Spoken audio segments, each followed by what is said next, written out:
Salut tout le monde, ne faites pas attention, je me suis cassé un ongle hier, mais bon c'est pas grave, c'est pas le sujet de la vidéo. Aujourd'hui on va parler de casse de cheveux et donc je vais vous donner 8 astuces pour éviter de casser vos cheveux. Vous allez voir, c'est des astuces qui sont quand même assez faciles à mettre en place. Et donc si le sujet de cette vidéo vous intéresse, je vous invite à continuer de la regarder.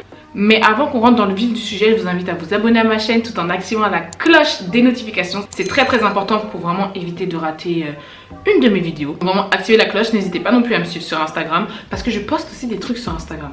J'essaye un peu, vous voyez, de varier les sujets, de mettre un petit peu sur YouTube, mais un petit peu sur Instagram aussi, vous voyez. Donc suivez-moi là-bas et si c'est déjà fait, on peut commencer la vidéo.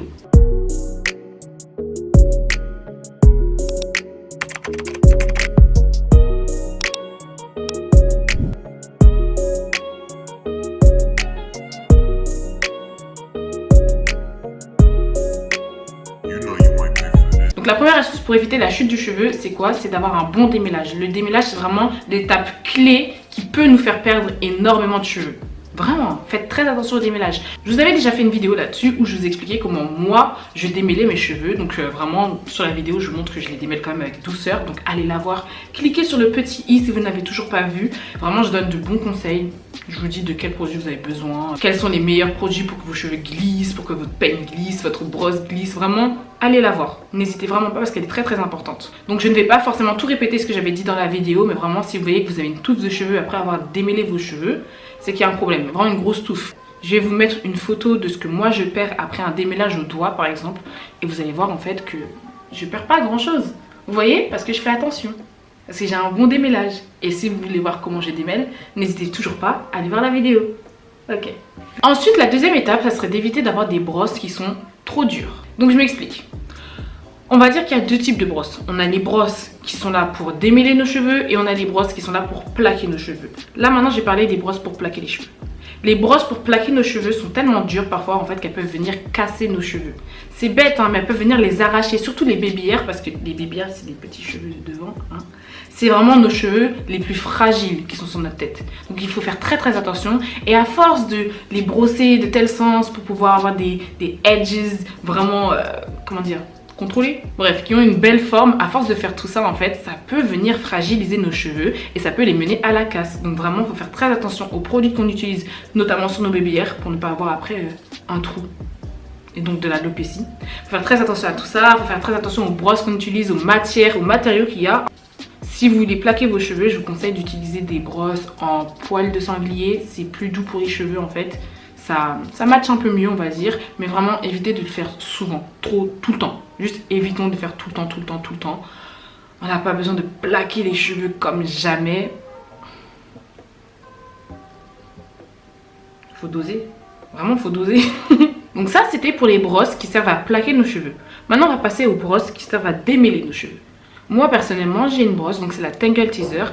Et ce que j'aime bien avec la Tangle Teezer en fait c'est que les picots, ils se plient en fait. Lorsque j'ai un nœud, les picots ils vont venir un peu se plier, ils vont se tordre en fait. Ils vont pas venir forcer sur le nœud et venir le casser en fait. Ils vont un peu céder et ils vont démêler mes cheveux petit à petit, en douceur. Donc moi je vous conseille plutôt ce type de brosse là, comme la Tangle Teezer, plutôt qu'une brosse qui a des picots durs en fait, qui vont juste venir casser vos cheveux à la moindre résistance. Bien évidemment, tous les liens des produits que je cite dans la vidéo seront en barre d'infos. La troisième astuce, c'est de faire des pré-poux. Donc si vous ne savez pas ce que c'est des pré-poux, en fait un pré-poux c'est un soin qu'on va faire avant le lavage et qui va permettre à nos cheveux d'être prêts en fait, pour être lavés tout simplement. Parce que le lavage c'est quelque chose qui est très agressif pour les cheveux en réalité. Et donc lorsqu'on va faire un pré-poux comme un bain d'huile, ça va justement empêcher le shampoing d'être trop agressif. Ça va faire une espèce de barrière protection entre nos cheveux et le shampoing. Et après nos cheveux ils vont pas être rêches, vous voyez. Ouais, cette sensation qu'on n'aime pas trop là quand on touche nos cheveux pendant le shampoing. Voilà, bah justement un pré-poux ça peut venir empêcher tout ça. Donc moi vraiment ce que j'aime faire c'est les bains d'huile parce que l'huile vraiment, je sens vraiment qu'elle est comme une barrière protectrice sur mes cheveux. La quatrième astuce, c'est de s'hydrater les cheveux après avoir fait un masque protéiné. En fait, les protéines, c'est bien. Ça sert à fortifier les cheveux, ça sert à leur donner vraiment une espèce de résistance contre toutes les petites agressions du quotidien en fait. Mais le problème aussi avec les protéines, c'est que après avoir fait un soin protéiné, on peut avoir les cheveux, comment dire, moins élastiques, vous voyez, beaucoup moins élastiques et donc plus sujets à la casse. Donc c'est pour ça qu'il est important de balancer tout ça en fait et de venir faire un soin hydratant juste après, comme ça nos cheveux ils vont être un peu plus élastiques et vont être moins sujets à la casse. Voilà, c'est tout, hein. C'est pas très compliqué. Moi par exemple, j'aime bien faire des soins protéinés en pré-poux. Comme ça après, je vais me rincer les cheveux et après je vais faire un masque hydratant, mais vraiment un masque hydratant vraiment intense quoi. Comme ça, je sais que j'ai eu mon quota en protéines et j'ai aussi eu mon quota en hydratation. La 5e astuce, c'est d'être patiente. Vraiment, très patiente lorsque vous faites vos soins pour les cheveux. Comme je vous l'ai dit tout à l'heure, le démêlage, c'est ce qui cause le plus de casse pour nos cheveux. Sauf que si vous êtes pressé, bah forcément, vous allez faire moins attention en fait. Vraiment, prenez tout votre temps à chaque étape pour pouvoir vous occuper de vos cheveux. Ne soyez pas pressé parce que si vous êtes pressé, en fait, vous allez favoriser la casse. Si vous êtes même énervé, vous allez favoriser la casse. Donc vraiment, si vous voyez qu'un jour, vous êtes pressé, vous n'avez pas le temps. Si vous voyez qu'un jour, vous êtes énervé, remettez votre wash day au lendemain. Franchement, ne prenez pas de risque parce que vous pouvez faire des dégâts irréversibles à vos cheveux. Hein. Des trucs du style qui vont prendre 2 ans à revenir. Genre une longueur qui peut prendre, je sais pas, 1 an, 2 ans à revenir bêtement en fait. Parce qu'on sera énervé. Donc vraiment, faites très attention à tout ça. La 6e astuce, c'est d'éviter de faire des coiffures protectrices trop serrées. J'ai déjà fait une vidéo sur les coiffures protectrices ou les coiffures destructrices entre guillemets. Donc vraiment, j'ai pas trop répété ce que j'avais dit dans la vidéo. Je vous invite vraiment à aller la voir et à cliquer sur le petit qui est juste là. Vraiment dans cette vidéo, je vous explique pourquoi en fait il faut pas avoir des coiffures protectrices qui sont trop serrées, surtout pour le devant. Parce que les baby hairs, c'est la partie des cheveux qui est la plus fragile. Je vous l'ai déjà dit plusieurs fois, c'est la partie du cheveu qui est la plus fragile en fait. Si on vient les serrer, ça vient les casser. Vraiment, c'est des cheveux qui ne sont pas résistants. Tu viens les serrer, ça les casse. Vous voyez mes cheveux, vous voyez mes baby hairs, vous voyez mes cheveux qui commencent ici. Je ne pense pas que je voudrais avoir des cheveux qui commencent là en fait. Parce que vraiment, après ça remonte, hein, je vous jure, à force de casser vos cheveux, vous en avez plus quoi. Il y a des gens qui deviennent chauves bêtement à cause de ça. Hein. Le nombre de femmes qui ont des problèmes d'alopécie parce qu'elles sont trop serrées au niveau de leur baby hair. Mais vraiment, même quand vous allez chez la coiffeuse, dites à votre coiffeuse de ne pas serrer vos baby hairs ou sinon de ne pas les prendre. Je sais que ça fait un peu moins glamour, un peu moins beau, mais au moins ça vous évite d'avoir un début de calvitie. C'est vous qui choisissez. Ensuite, la 7e astuce pour éviter la casse, ça serait de... Donc là, on est en hiver. Faut savoir un truc, c'est qu'en hiver, nos cheveux ils ont plus tendance à se casser. Voilà, le froid, ils aiment pas, ils sont pas trop copains, vous voyez. Donc en fait, ce qu'il faudrait faire, ce serait d'avoir des coiffures protectrices.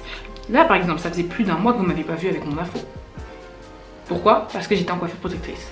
Pourquoi? Parce que je veux maintenir la longueur de mes cheveux et je veux éviter la casse qui serait due au froid, à la pluie ou à d'autres choses. Donc vraiment, il faut faire des coiffures protectrices. Et comme je l'ai dit dans la vidéo où je vous annonce le challenge, vaut mieux privilégier les coiffures protectrices qui sont faites avec nos cheveux naturels.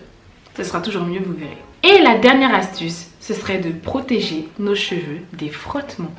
Parce que c'est bien beau de faire des coiffures protectrices et de faire toutes les étapes précédentes que je vous ai dit. C'est bien beau. Mais si vous ne faites rien pour protéger vos cheveux du frottement, ça va servir à rien en fait. Tant d'efforts gâchés. Et donc pour ça, vous avez le choix, on va dire, entre 3 choses. 3.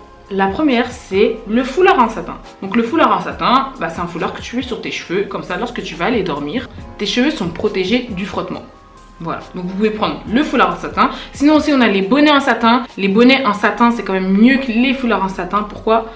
Parce que les foulards, mais ça s'enlève de ta tête. Je pense qu'on a toutes vécu ça, ça s'enlève. C'est-à-dire que tu te couches avec, tu te réveilles, tu ne l'as plus sur la tête et au bout d'un moment tu en as marre. Tu en as marre, donc vaut mieux prendre un bonnet parce que le bonnet en général il aura plus tendance à rester sur vos cheveux.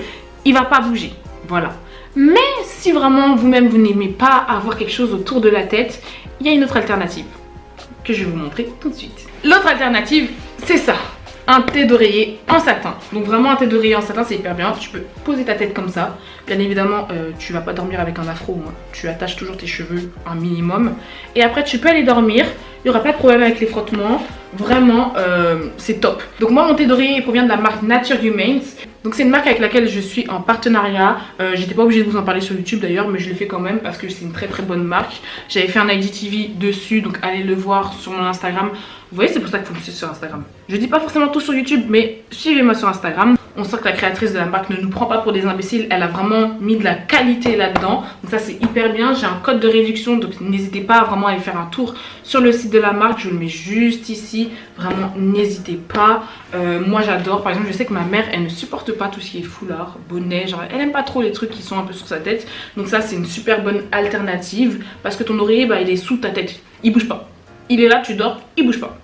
Donc ça, c'est super. Donc sur le site de cette marque, il n'y a pas que ça, hein. On a aussi des bonnets en satin, on a aussi des bandeaux, on a des chouchous, on a des trucs en fait qui sont là pour protéger nos cheveux. Et ce qui est bien aussi avec cette marque, en fait, c'est que c'est une marque qui est black owned, bien évidemment, toujours. C'est une nouvelle marque, enfin qui vient d'être créée, et surtout elle est éco-responsable. Parce que c'est bien de consommer, mais consommons correctement.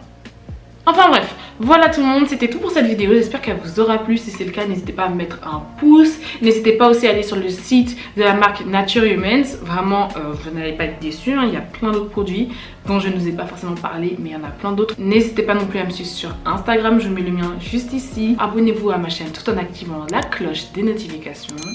Bye.